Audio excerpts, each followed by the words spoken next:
1A, which was addressing climate change and biodiversity, a social enterprise approach. And we're going to talk here about the role of social enterprise and the links between the two. Moiri Tito, founder and CEO of, do you say Lomerism? Lomerism. Thank you very much for being our rapporteur on this one. Moiri, just so that we know what we're talking about when it comes to the links between the two, what were you really discussing, and why did speakers see this as so important and so central for the circular economy, that relationship between social enterprise and climate? So in that sense, it's very obvious why we're discussing it, because there is this obvious link. As if we think about the social economy or social enterprises, they're always like value-based, or their initial idea is to go do something good to the world, and then the profits in that sense are secondary, which is also a problem, right? So that was kind of the premise of the whole session. I do have to give a disclaimer that the discussion part was rather short, but overall we had great examples from the speakers of their social enterprises. And what I really liked personally, I have the privilege also to express my personal favorite here, was a social enterprise called Grow It Yourself, where Michael Kelly was telling a story that when he started growing his own food, so the whole social enterprise is about that we all should try to grow a little bit our own foods. So when he started doing that, and maybe he only grew like 5% of the food for himself, but that made him reevaluate 95% of the rest of the food that he was eating. So to eat more locally, to eat more seasonally, buy less packaged foods and all that. So that was kind of like an impactful example, and I think that's kind of like embraces also what social enterprises are all about. Thank you very much, and really good to have that very clear, concrete example to illustrate what it is. In terms of, we've talked a lot over the last 2 days about opportunities, but also challenges. What do we need to do in order to make the most of those opportunities? Were there some clear challenges that emerged from speakers' interventions in this area? And that balance of challenge and opportunity, how did that come out? Money, money, money. I think for social enterprises, it's the funding, because always you're asked to get like an actual business model, and sometimes there's not like a business model where you can make a lot of profits. It's just, you know, you make the ends meet. So funding is definitely a challenge. And then also, in a way that we do need this shift for sustainable consumption, there has to be some sort of like a strategy and approach. And then I would say from the opportunities perspective, it was pointed out that currently the Circular Economy Action Plan is a great opportunity, the Social Economy Action Plan is a great opportunity, and we're in this like moment in time where actually there can be like a strong legislative push towards social economy, social enterprises as well. And that should be somehow embraced or used, and to not lose that opportunity, actually. Thank you very much, Moiri. And just finally, as you know, and in our panels, as you know, and in our panels yesterday, I was very much focusing at the end of each session on very concrete priorities. Where do we go from here? Was there something that emerged for you as a clear priority or a key next step that we need to take in order to exploit the potential of social enterprises in this area and meet those challenges you were just outlining? Very concise, concrete answer is collaboration.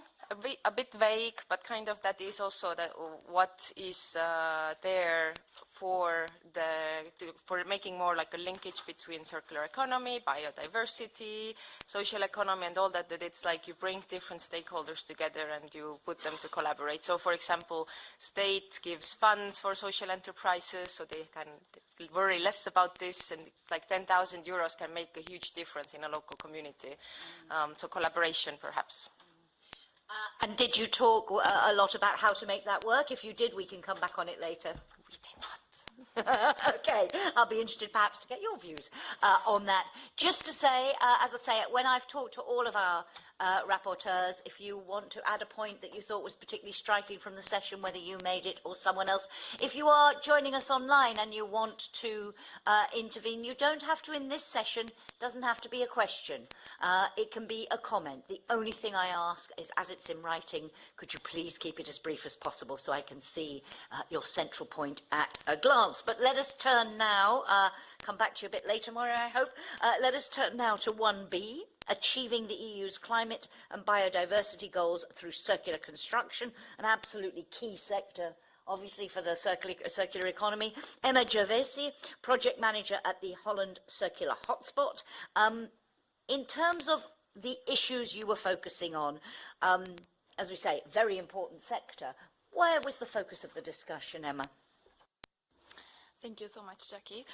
Yes, I'm glad that you mentioned actually that this is such a crucial, really key pillar of EU's economy. So it's very important that we talk about the built environment because it has also a great impact on the environment, sadly. But we said that we want to look at it as an opportunity, a massive opportunity actually, to really make the sector into an active contributor to climate adaptation, climate mitigation efforts.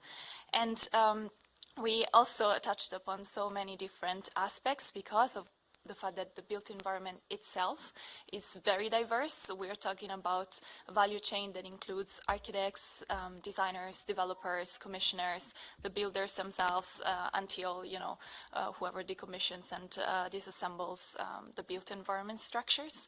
And some of the key things that we discussed were, for example, the fact that we already have, and that's a great news for everybody, we already have so many innovations on the market, but now the issue is how can we scale them up, because there is maybe not so much awareness, there are not so many incentives there. There is so much going on. Luckily, we have an immense EU momentum, and through many of the policy files that we discussed, and many of those are being revised as we speak, actually. But still, there is so much to do to help the sector scale up. And in those terms, you saw the incentives was the central issue. Were there other challenges that you identified? Many, so definitely economic incentives, but also, for example, how can we collaborate between public and private sector, or also within the private sector, to make sure that it's not just about competitiveness, that we can share very fairly, very transparently. Also, for example, through certain tools like the digital product passport, because circular economy and our practices in the built environment are actually based on the possibility to access information and quality information. So all of these are issues that are very many, of course, but all very crucial to this sector. But you said a lot of momentum behind this, so a real sense that there are big opportunities out there. What sort of opportunities were identified? Yes, absolutely. So much is going on already because luckily the built environment is part of everything that has to do with green regulation at EU level, from the circular economy plan to the Green Deal, Fit for 55. But for example, at the moment, the energy performance of building directive is being revised, and that's of crucial importance because energy in buildings actually take up most of the emissions, and not just through the construction and material use of buildings, but also through the operation of buildings. And then we also talked about the products regulation for buildings, and it's also a key pillar of the regulations for the sector, because of the fact that we need to account for all of the different impacts within the built environment, and that's vital. Thank you very much. And same question that I asked to Maury earlier. Did you get a clear sense of a clear priority for action, a key next step? I will have to actually say that I share what Maury said before. It's all about collaboration and internalization. it really is a matter of collaborating across borders, because circular economy is, maybe it can be vague, but it is about collaborating. That's why we're here today from all across Europe and beyond.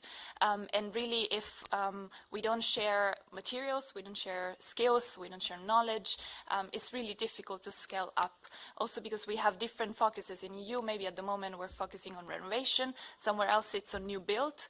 So we really need to have this closed loops everywhere, otherwise. And internalisation, what's the challenge there? Sorry, I wanted to say internationalization. International. I was going to say, I Yes. was wondering what you meant. Yeah, so it's Thank you. that cross-border element. Super. Thank you very much. You're doing an amazing job so far on summarising what I know were very, very rich and in-depth discussions. So we now move on to, and we've talked a lot about the links between all of these issues, bioeconomy contributing to reaching biodiversity and climate goals. Maria Silva Romanin, project co-leader at Generation Climate Europe. Lovely to have you with us. Really, same question, just in terms of when you're talking about the role of the bioeconomy here, where was the focus of your conversation? Sure. So the discussion, as I liked it, as you mentioned, the role of bioeconomy with its opportunities and limitation in providing the pathway to a sustainable future. What was really the focus? So the transition should happen at different levels, as mentioned by our speakers. And the circular bioeconomy calls for a transformation of our economic systems, including fundamental changes to policies, social behaviors, and markets. And one of the and also technologies, of course. So one of the focus that was really addressed upon policies. So policy coherence among different domains, whether it's agriculture, biodiversity, circular economy. So trying to promote this transition through policies in order to progress within the EU. Another level that was really addressed and key to our discussion was the role of technology in bioeconomy, and especially bioeconomy for tackling biodiversity issues and climate change issues. So changes in technology through innovation. We had the opportunity to hear the presentation of different projects carried out in the field across European Union, but also not only through innovation, but changing perspectives. So trying to see waste as a resource, trying to change and see the problem and turning a problem into solution. That was one of the key message of our session, trying to change the problem into solution and trying to use nature as our major tools in order to tackle biodiversity and climate change issues in the framework of a circular bioeconomy in the European Union. Thank you very much indeed. And in terms of the biggest challenges, I mean, I would imagine the changing of perceptions featured very strongly as one of those. What were the most difficult issues that came up? Yes. So the major challenges identified by our speaker were, of course, depend on the local context and should be adapted. The challenges should be adapted according to the local context, whether the speakers was analyzing, of course. But one of the major challenges that were common to all the situation, I would say, was, of course, the lack of infrastructure sometimes and logistic in order to achieve the transition to a circular bioeconomy system within the EU. Another challenge that was also addressed was the one of the lack of a clear framework for investments, and I think that will join also what was said previously by other rapporteurs. So the opportunity to clearly invest in projects promoting and fostering circular bioeconomy in order to scale up the project furtherly and combine the research with the society needs. Thank you very much. And in terms of, we heard, for example, in construction, a real sense of momentum behind that. Do you have a sense that now is a real moment of opportunity? Are there particular reasons why this will be a crucial year, a crucial period for this? Yes, of course. So in our session, we really focus on the agricultural scenario. So trying to focus biodiversity and climate change within the framework of agriculture. Yeah. And so I think this could be a momentum also in light with the new CAP and the further improvement that needs to do for the CAP for the coming years. So I think, of course, yes, the momentum is here. what is really the crucial point at this stage is also collaboration and knowledge share among farmers for the implementation of circular bioeconomy practices in the agricultural sector. And in terms of a priority, was there a clear one? Different priorities were identified. I think that the major one was really trying to align research with policy in order to really make research valuable and in line with what policy is promoting.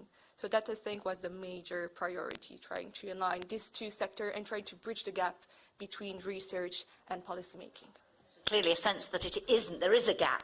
It is a problem we need to address. Maybe if we have time, I'd be interested to get any thoughts from people on that one. Thank you so much, Maria. Fabulously done again. Let us turn to our last topic of the morning. This was 1D, which was about addressing climate change and biodiversity through network governance and circular diplomacy. Lots of discussion. I heard some of that because I was in this room. Mateja Zacic, have I pronounced that? Zacic? Yeah, I knew I'd mess it up. Co-founder and CEO at Werex. Great to have you with us. Just give us a sense then about this issue of network governance, networks, hubs, and so on. Why is it so important? Why is it if we are to achieve the transition? Thank you. So I think what was really important in the session and a key takeaway about hubs and this communication and collaboration is the fact that we are able to engage in a dialogue where we can see exactly what needs to be done, what we can learn from different communities that have been implementing circular economy practices, different policymakers, and bridge this together in these circular economy hubs. However, what's missing are these two things. One is this lack of prioritization of the environment over our need for economic growth, as well as a way in which to actually take this collaboration and dialogue and turn it into action. So we have talked a lot about what needs to be done, how we can do it, but we have not necessarily taken the step in order to achieve this change. And the key to doing that, to addressing those challenges, what were the speakers suggesting is the way forward? Mm-hmm.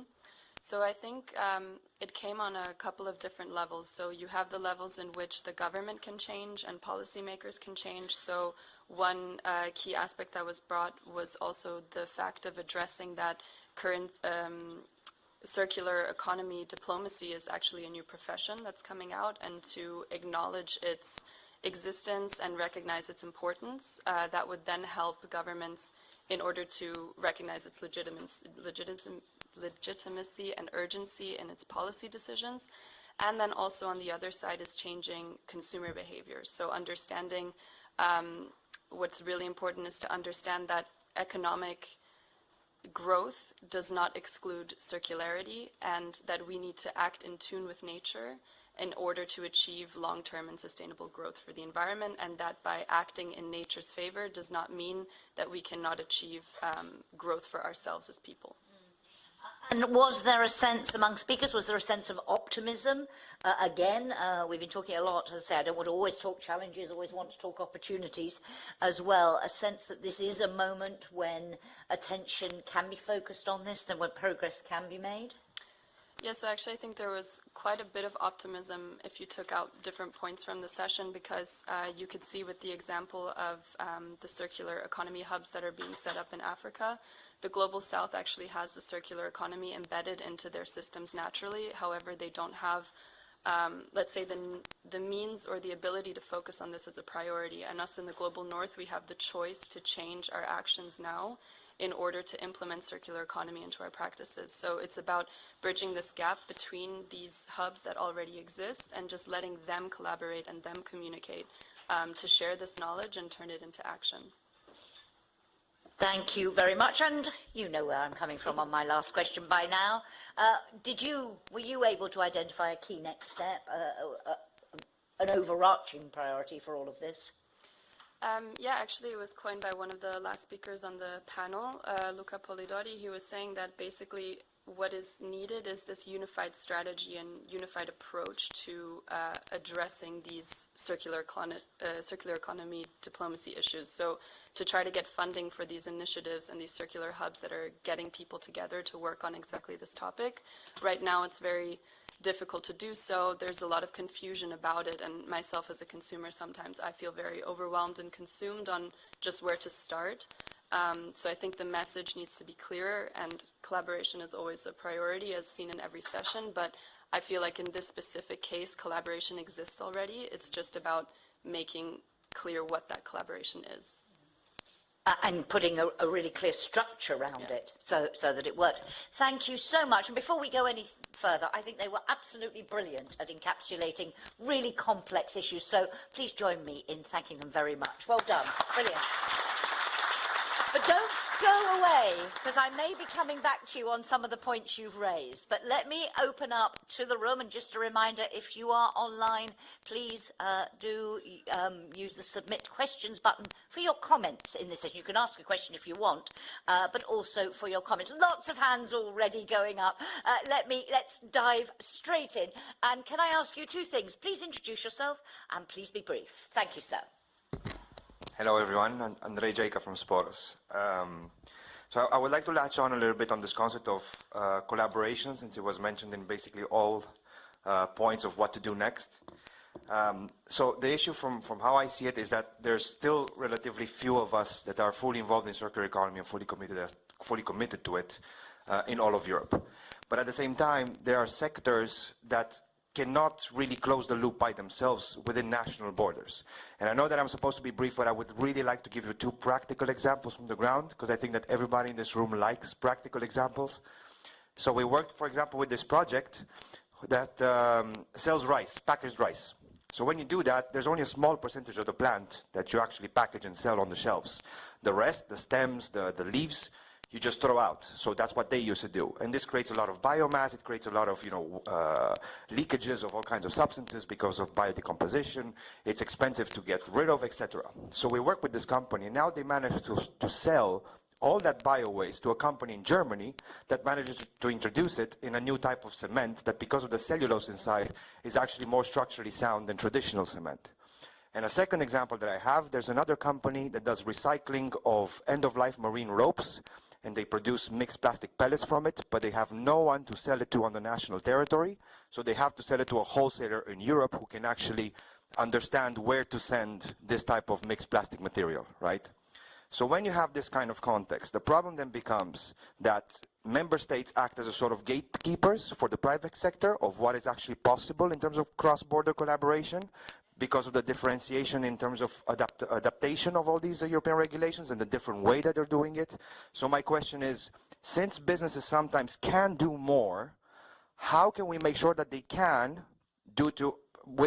by going beyond these kind of differences between national jurisdictions? Because we're talking about all this, but we're still operating in a national context and not a European context. So maybe the European Commission needs to stop having such an inferiority complex with respect to member states. Thank you. I don't know whether anyone in the Commission wants to share their pain or their thoughts about whether they have an inferiority complex or not. We won't go there. But interesting thought, interesting question, if anybody else, because this isn't really a Q&A session so much as a sharing of ideas. If anyone has an answer to your question, that would be great. Yes, please, sir. One aspect with regards to internationalization and diplomacy and avoiding confusion is the use of standards that everybody agrees on. So one topic that we have not brought up in the past couple of days is the use of ISO standards because they don't exist yet. But the good news is, end of 2023 and early 2024, there's going to be a group of ISO standards for circularity, the 59,000 series, on business models for circularity, on measuring and metrics for circularity, on product circularity, and the use of secondary materials. So recommendation is to speak with your national standards body, to send CENLEC and see how those transversal standards could be utilized, can be adjusted, can be made perfect. So everybody, everywhere in the world agrees to same concept. Thank you very much indeed. Let's take some more, please. Please introduce yourself. Sorry, I forgot to ask. Yes, thank you. My name is Laura Cutaia Nea. Just a few comments on the comments before.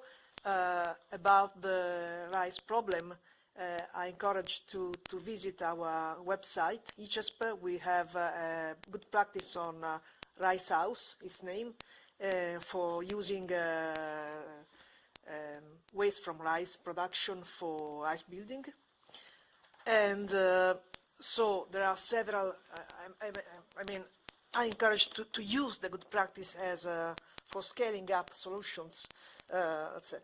And the second point, the ISO standards, again, we also are collaborating with the Italian national body for standardization and at ISO level, and we provide a lot of good practice for the standardization itself.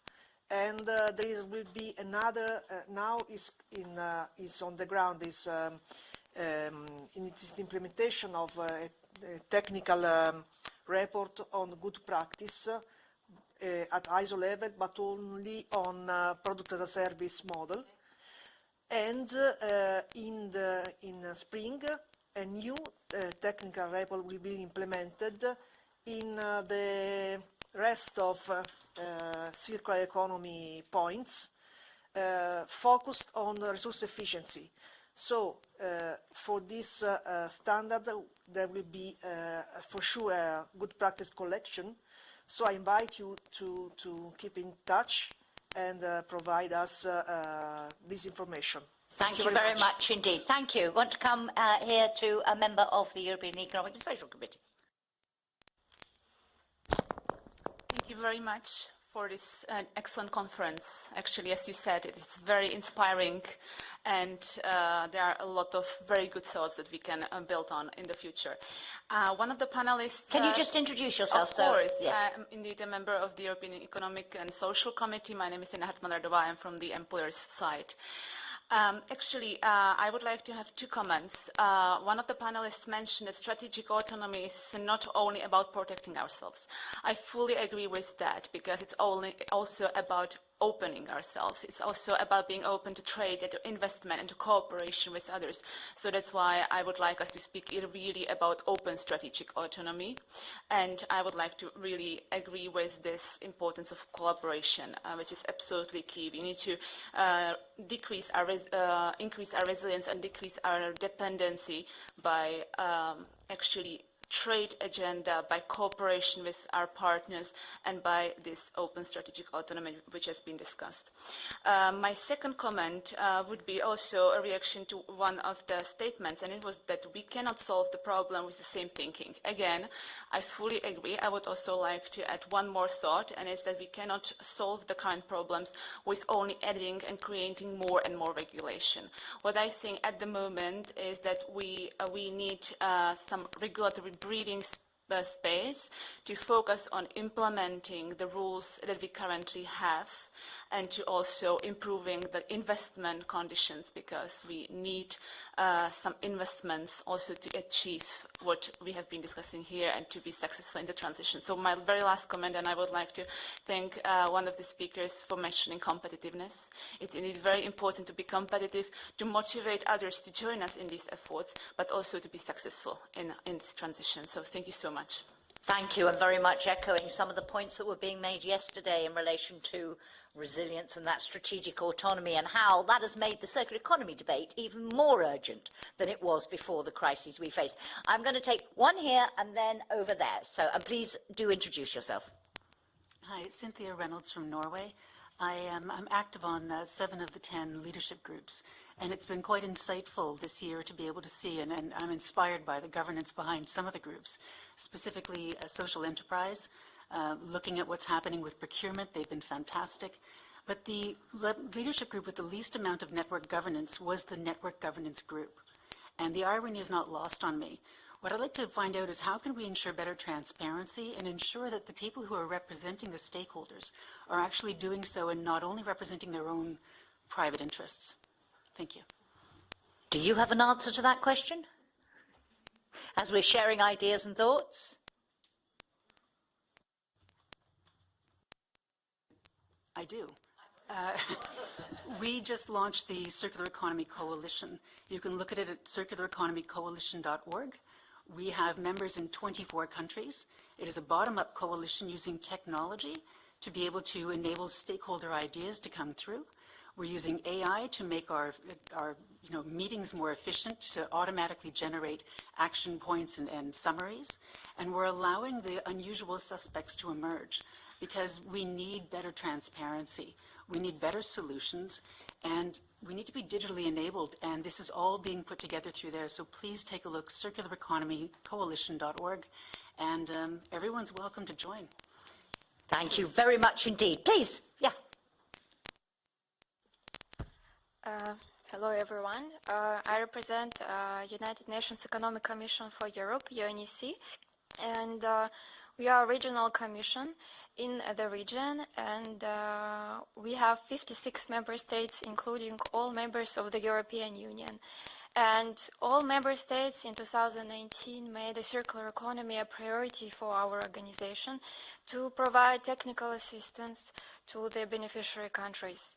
So our region includes some of the world's richest countries, all the European Union countries who are the trendsetters in the circular economy, as well as countries with relatively low level of development. So responding to the expectations of different member states is, of course, a challenge for us.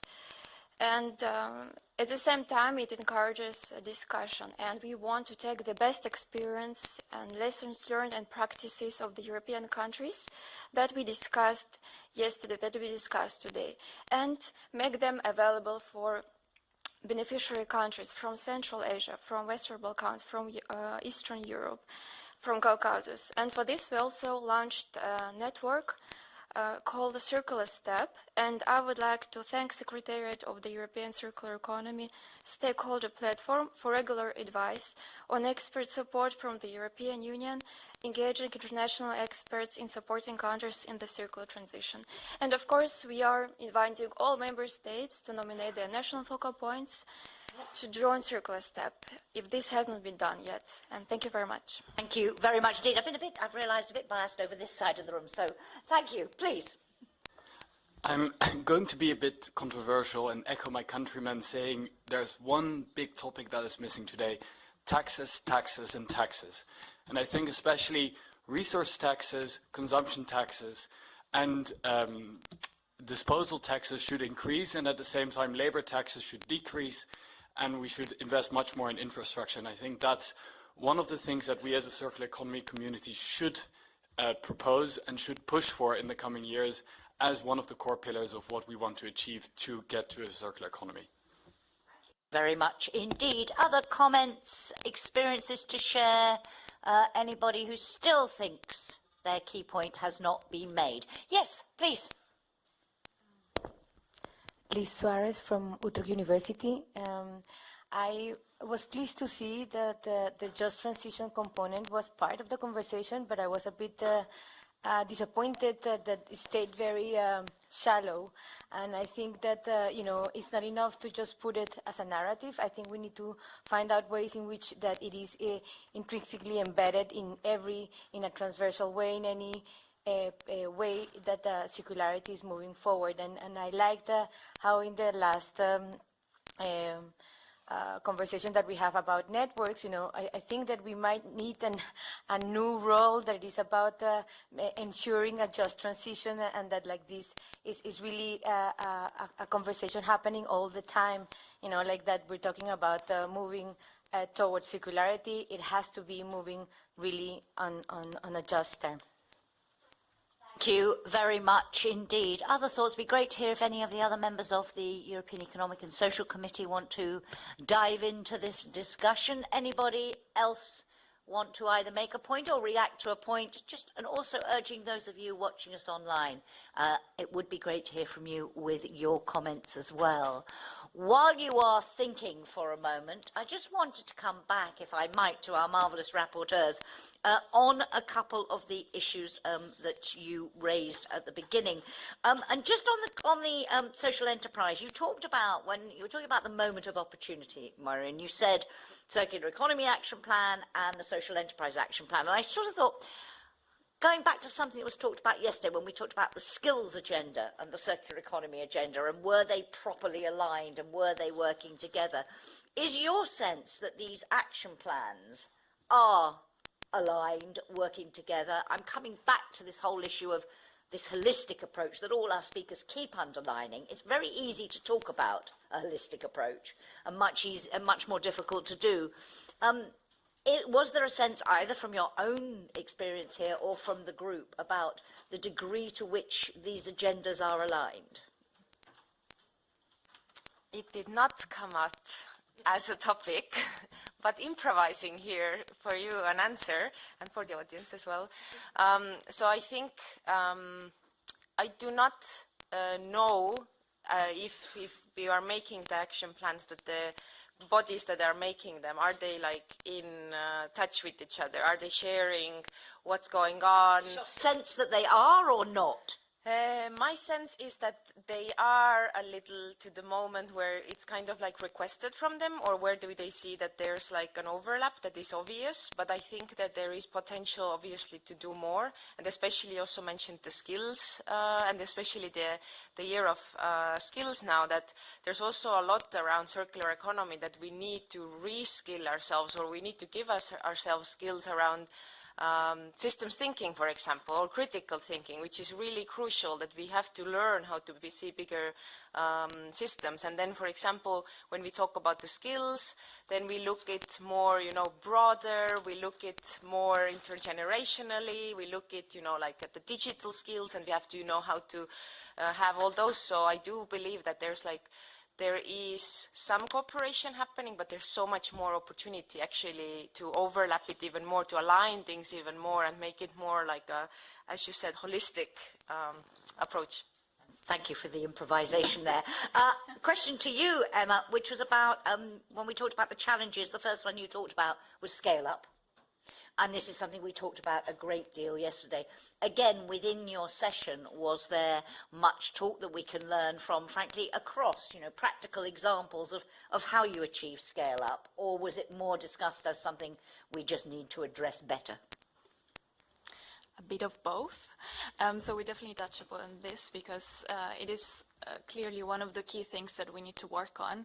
And mostly what we talked about is the fact that we need this kind of public-private collaborations to make that happen, because the innovations that are already there, maybe they are not so much helped and supported by the current regulation. Sometimes regulation is a burden, and that can be a little bit a disincentive for those who want to enter into a more circular practices within their business models. So for example, what we talked about, thanks to a member, Johan Brummel from the RVS in the Netherlands, is that we can have this, we can bridge this gap a little bit with circular procurement, because that is actually driving down costs. It creates almost a golden standard for the sector, because if the procurers are actually trying to develop in a circular way, this is absolutely helping the market itself. And at the end of the day, also if we go back to your comment, sorry, I don't remember your name, about taxes, it's all about the fact that if the price of the raw materials that are primary raw materials are still lower than secondary raw material, then this is a problem to scale up. Which was a point that was made repeatedly yesterday and underlined. So that incentive issue, which we keep coming back to time and again. I'm going to just ask one more question each to our rapporteurs, then I'll come out to you in a moment. But Maria Silva, from your perspective, and I wanted to pick up on your point about changing perspectives, changing mindsets. And you talked about it as, let's see waste as a resource. And I think it was a point that Pavel made yesterday from the Czech Republic about the way you frame the debate. In terms of, and particularly with your own generation, because, we are very much talking about it's your future, it's how we do it. What for you, or did it emerge from your conversation, the key to how you change those perceptions, change the nature of the debate? I think that the issue that was addressed concerning this change of mindset is really education. So trying to educate consumers, educate population to circular bioeconomy framework, and trying to as I was mentioning, trying to turn problems into solution and trying to turn waste as resources. But the key issue is really to try to adopt this shift is really by educating people and through this education doing research, because we educate ourselves through research in different fields. Thank you. And indeed, this issue, when we were talking about skills yesterday, I did see a comment which I didn't have a chance to read out yesterday, saying we keep talking about skills. We don't talk enough about education as well as talking about skills. And a quick question also to you, Matea, before I come back out to the room. Just in terms of, you talked about the need for a unified strategy approach. How do we get from where we are now to that unified strategy and approach? Were there very clear steps that people identified to get there, or not? I have to say, I think that one of the overarching themes as well during the panel was several different messaging sources. You get all of different information from different platforms. There are multiple different organizations, and so you see this motivation and this opportunity coming forward of a lot of different people trying to tackle the same issue. But there's this lack of communication on how to approach it the same way, because as was being mentioned by the example in Italy, for example, there are different problems in different countries, but certain solutions can be applied to different areas. And so to find a way in which to unify all of these, I think, is still unclear, at least personally, and I think a lot of people share in this confusion. Because I think that we've reached a point and what you were saying before in changing this perception, I think that the perception has changed, at least from a younger generation. I don't think that we need to convince people so much anymore on why to be sustainable, why to take the train, not the flight, but show me how to and incentivize me to do so. Make it easy for me to do so, because that was a point that also came out. So very interesting there, linking your thing about the problems are different in different countries, but some of the solutions are the same, and linking that to what you were talking about earlier about that adaptation to local circumstance. What do we take from, and this applies to all your examples and all the fantastic illustrations of what's happening on the ground, what can you replicate, but what is different? Please, I'll take one there, and then we'll come forward, but let's go to the back first. Thank you. I want to react to the comment on the social and circular action plans. I'm Jana from Reuse, representing social enterprises active in the circular economy, in reuse, repair and recycling. Actually, we've been working on this for several years, so it is work in progress. It's, I think, getting there. I think hearing yesterday about, in the first speeches, mentioning skills and the social aspects on a circular economy conference is something what we maybe wouldn't have seen a few years ago. Also in terms of dimensions in those two plans, social and circular economy, of each other is really encouraging. And we also see the willingness between the DGs to communicate on these topics. Also, we organize site visits for them to see things in practice. They're really keen on understanding the articulation. And I just want to shamelessly also advertise our event next month on the 15th of March, which is actually another effort to connect these two topics. It will be a launch of our study on skills in the circular economy, which will be consisting mainly of 18 case studies of our members and skills and really practical examples working on textiles, electricals, etc. So you're very welcome in Brussels. Thank you very much indeed. There was one here, and then I'll come to the front. Yeah. Thank you very much. I'm David, and I'm representing Leibniz Institute for Agricultural Engineering and Bioeconomy. So basically, I wanted to reflect on the bioeconomy governance or circular economy governance. There are two approaches, like top-down approach or bottom-up approach. And when we see these case examples from different countries and when studying the bioeconomy strategies, so for example, France, Netherlands, or Finland, we can see that different approaches are integrated into them. But for example, Finland in its bioeconomy strategy has adopted the bottom-up approach, while the Netherlands, for example, has taken the top-down approach. And we see that Finland, for example, is at already take a position, but Netherlands is a little bit far from that.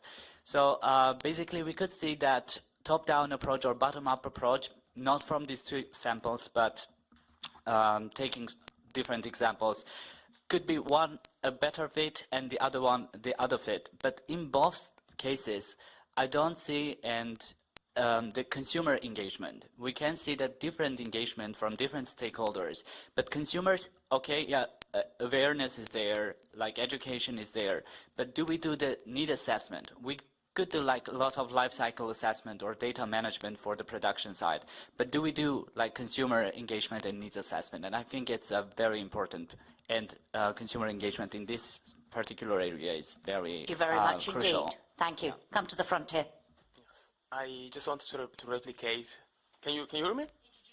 Yes, I'm Luca Polidori. I was a speaker at the Network Governance panel, and I am working as Secretary and Program Manager for Circular Hub at Holland Circular Hotspot.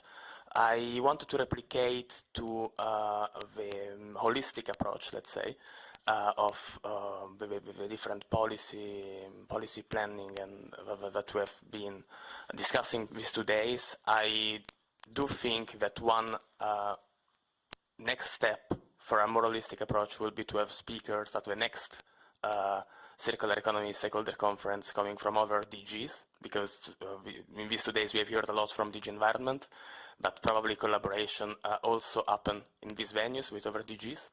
And this brings also to maybe an idea now just putting on the table for the next steps towards this unified strategy we were speaking about, which I think what DG Connect did with the digital innovation hubs, collecting what was happening on the ground and finding a strategy to give top-down support to that, which led to the Digital Europe program, is something we can look at and take inspiration from. Thank you. Let me read a comment, a question from our online audience from Decibel Stefanita Padure. It says, the restrictions imposed by the pandemic were the first signal that we need a reorientation of the food supply chain towards ensuring a strategic local regional autonomy, going back to the point that was made just a little while ago. But what do we do with the increasing costs that the transition implies? And that really raises a broader question when we talk about making the sustainable, the circular option, the easier option, affordability and cost, also an issue there. I just throw that into the mix of the conversation. I'm wondering whether any more of our European Economic and Social Committee members would like to intervene. I think do we have with us Dorota Gardias by any chance? Because I wanted to lure you in on the social enterprise question, but maybe not. But if any of you do want to intervene, please do raise your hand. I'm going to give the priority to people who haven't spoken. I'll come back to you if I can. But does anybody else want to make a point? And one I would just like to throw in, it's a question to you all, which is about collaboration, because I was talking earlier about holistic, easy to say, not so easy to do. I heard a comment in one of the breakouts about, collaboration sometimes fails. Doesn't always work.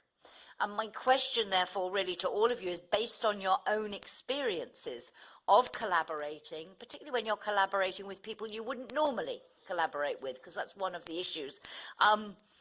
Do you have any tips for people on what works, what doesn't, what's to be avoided, and how to make that collaboration as fruitful as possible? Yes, please, sir.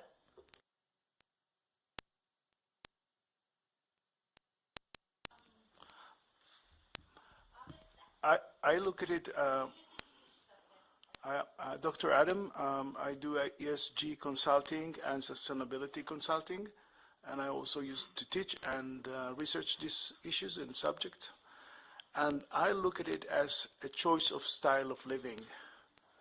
That is, I'm looking at circular economy in a community as a choice of style of living. So for example, when I have to present circular economy to audience, young audience, elderly audience that is not connected with these concepts and issues, I would speak about biodiversity loss and climate change, and how in fact we can address these challenges of biodiversity loss and climate change by shifting towards another choice of style of living. And I ask people to examine and re-examine their criteria for their choices of style of living and whether or not they will survive in this spaceship Earth while they will maintain their linear economy going through, because it's very difficult to change patterns of behavior. And the shift that needed to be done is a shift of mindset. So here we speak about lots of piecemeal solutions in different ways. But I think that we have to go to the root question. What is our choice of style of living? What is the criteria that we use to make this choice, and how it relates and in what way it fits the climate change that we are facing and the loss of diversity? Thank you very much indeed. I'm going to go right to the back and then I'll come forward. There was one, yeah, please. Andreas Brieger, Director of Sustainable Development at SME United. On your collaboration question, it's very valuable that you bring it up, because we need collaboration, which also sometimes cross borders of subcultures and bring people together who go beyond slogans. So organizations that have experience of what happens on the ground, because that's where circular economy has to function. So bringing those together, and I think yesterday and today there were some very good examples that, and learn from best practice examples, see what opportunities there are and also what challenges there are. I think that can be really productive. Thank you very much. Yes, please.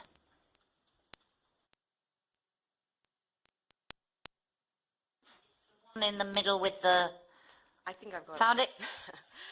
Thank you. Dr. Geraldine Brennan from Circulara Ireland's National Platform for Circular Innovation. I think the question of collaboration is a really important one, because the word is one that applies to so many different levels of a system. So there's collaboration in one-to-one, one-to-many, between organizations. Effectively, from our experience, in order to get effective collaboration, process matters. So fundamentally asking people, what do you need in order to be in this relationship? And it's kind of back to human relationships. Ultimately, everyone has different styles of working. Everyone has different interpretations of things. So investing in processes in order to actually align on the same page and say, how do you want to work in this instance? I think it's a very practical, pragmatic thing in order to accelerate change. And there's no one silver bullet, meaning different coalitions, different networks, different collaborations will do it in a different way. But ultimately, asking that question, checking in, etc., is very pragmatic, fundamental, and towards success is in our experience. If you don't ask what's in it for you, or what do you want to be in it for you, then it will not work. Yeah. In essence. Let's take a couple from over here. Please, sir, and then I'll come to you. Yeah. Thank you. Arthur ten Wolde from Ecopreneur Europe. About collaboration, one of the most successful ways to collaborate is to start in your own value chain. If you can bring the partners in your value chain together, you can together look for profitable ways. You can start with the linear value chain, see where the value is lost, for instance, where there is a lot of waste, and that value can often be turned into profit. And that will drive the real action. If it's too soon for that, another way could be just to start with one or two of the value chain partners and do a project. And then coming back to your question about rising costs. Stefan Badura, member of ECOSOC, yeah. It is indeed the experience of the sustainable frontrunners in the membership of Ecopreneur that you often have higher costs for sustainable products. And the only way to come out of that dilemma is what this man just in front of me said, that you have to do a tax change. So the tax shift, taxes, taxes, taxes. Thank you very much indeed. And next to you, please. Thank you. Just to add to the point on collaboration, I'm Claire Downey at the National Centre for Circular Economy in Ireland. Sorry. Okay. Just tying together some of the previous points on collaboration around supply chains and processes may be of interest to the audience to know there's an international standard, ISO 44001, on collaborative business relationship management systems. So it provides a really good framework for kind of tying all of these things together and might be useful as a guideline. Thank you very much. Going to come here and then back, and then we may have to wrap it up there. First here, and then I'll come to you, sir. Yeah, I'm Helene van Wijk from Groningen Seaport. We are a port in the north of the Netherlands, and we built an industrial park based on industrial symbiosis. And to come to the question of collaboration, for us what's very important, if you build a value chain with different industrial companies, it's important to have backups. Sounds a bit pragmatic, but if you build this whole chain on residual gases and stuff, and one of the companies can't take the FID or pulls out, you need to have a backup in order to get the whole circle still going. So if we work on industrial symbiosis, we always identify a couple of stakeholders on different subjects, and then we build the value chain, so to say. Thank you very much indeed. And the last one back there. Yes, thank you, Jackie. Mauro Scalia from Eurotex. I think one of the things we learned recently is the importance of managing expectation right from the start to build trust. We've seen this to build the textile recycling value chain when you bring together chemical companies, sorter collectors, textile manufacturer brands. Sometimes at the beginning people don't understand each other. They think they might want to steal your job and do another company business, but it's not the case. So it's just about managing the expectation right at the beginning, who does what, and how we can work together. Thank you very much. And I would like to return to this topic. I'm going to come to you, Boris, this afternoon, and also if we have time in our second session, so if there are any more thoughts on it, because it seems to me it's been at the heart of all our conversations over the last 2 days. And also that question of the holistic approach, the change perception, the joined-up thinking. But Boris, a quick one if you would, and then if any of our wonderful rapporteurs want a very quick thought on collaboration and how to make it work before we wrap up for lunch. But Boris first. Yeah. Thanks a lot, Jack. And I'd really like to say thanks a lot for all the participants. For us, it's already a tremendous achievement. Really have to thank for making biodiversity a topic for today. And if you ask me about collaboration, I'd say that this type of discussion was almost like unimaginable 10 years back. And we are having nature and biodiversity at the very center. And I'm really, really glad and pleased to hear that. You don't have to convince us that this has to happen. You have to tell us how, or we have to work it out how. So I think that we are reaching that point of how, and we are leaving a little bit behind whether or not. So the tipping point has been crossed, and let's make this action. And for that, big thanks to all the participants, and of course IUCN as leading the discussion group in the committee is also here to provide support. So thanks a lot for that. Thank you very much. And indeed that how, any other thoughts, suggestions, tips on how to make it work? Very useful. Anybody want to jump in? Emma. Very briefly, it was super interesting to listen to all of the different inputs on collaboration, but since I'm here as a young person, wouldn't it be amazing if we learned about collaboration in school? Like, I feel we have to learn how to collaborate when we get adults, but we can do so much better if we just start doing it in school. And I feel I was in school not too long ago, but there was not so much on collaboration. And yeah, I think maybe this is something very relevant for this year, specifically at the EU level. Thank you, Maureen. I just think that now that we are about to go for lunch and networking village, I think it is only appropriate that we all talk to each other and try to find collaboration points. She's doing my job for me. It's marvellous. Matea, you wanted to say something? No, I just actually wanted to echo the two last points that were made. I think it's really important to teach one, but also just to understand that it's collaboration and not competition. So I like the point that was made earlier. To show us how early on, but then also in businesses, and I think startups are starting to do it much better within the circular economy. We don't view competition immediately as competition. You have to look to see how you can leverage each other's strengths and weaknesses and create something together that will then be ultimately better for society. So I think it's a very strong point that was made. Thank you very much indeed. That brings us to the end of our morning session. First of all, again, join me in thanking our rapporteurs, the moderators of those sessions, all the speakers in those sessions very much indeed for their great contributions. Thank you so much. Your reward awaits you. We're going to take a lunch break, and it's a good, decent length lunch break because you need to do that networking. There is a networking village on the 5th floor. So if you go to the atrium at the end of this corridor, lunch is served there. There are also some vegan options. And then once you've had your lunch, please do visit the networking village. If you are joining us online, go to the online expo. You can chat to the exhibitors. Remember, you can also have a virtual coffee in Coffee Corner, do all those things. And I will see you back here at 5 minutes to 3, for our next session on intergenerational dialogue on resource resilience in Europe. Thank you all very much, and bon appétit.